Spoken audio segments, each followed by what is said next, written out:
Short सर्किटनं चप्पल दुकानाला लागलेल्या आगीनं रौद्र रूप धारण केलं।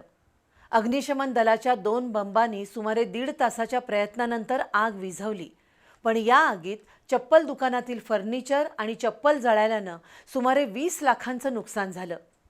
ही दुर्घटना कोल्हापुरातील राजेंद्रनगर परिसरातील अंकुश रेसिडेन्सीमध्ये आज दुपारी 2:30 वाजता घडली। कोल्हापुरातील कळंबा इथल्या हस्तिनापूर नगरीत ज्योती लोकरे कुटुंबियांसह राहतात।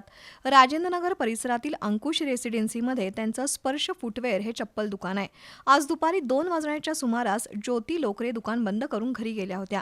दुपारी 2:30 वाजण्याच्या सुमाराला या दुकानातून प्रचंड धूर बाहेर येऊ लागला। स्थानिक नागरिकांनी अग्निशामक दल आणि दुकानाच्या मालक ज्योती लोकरे यांना त्याबद्दल माहिती दिली। अग्निशामक दलाचे कांता बांदेकर, रज्जाक मुल्लाणी, मोहसिन पठाण, विशाल चौगुले, रोहन लकडे, संग्राम मोरे, गिरीश गवळी, उदय शिंदे, धीरज फाले यांनी 2 बंबांच्या साहाय्यानं आग विझवण्यासाठी प्रयत्न केले। त्यांना शशिकांत पाटील, महिपती क्षीरसागर, मयूर पाटील यांच्यासह स्थानिक नागरिकांनी मदत केली। सुमारे 1.5 तासाच्या प्रयत्नानंतर आग विझवली, पण तोपर्यंत लोकरे यांच्या दुकानातील सुमारे 20 लाखाचा ऐवज आगीच्या भक्ष्यस्थानी पडला होता।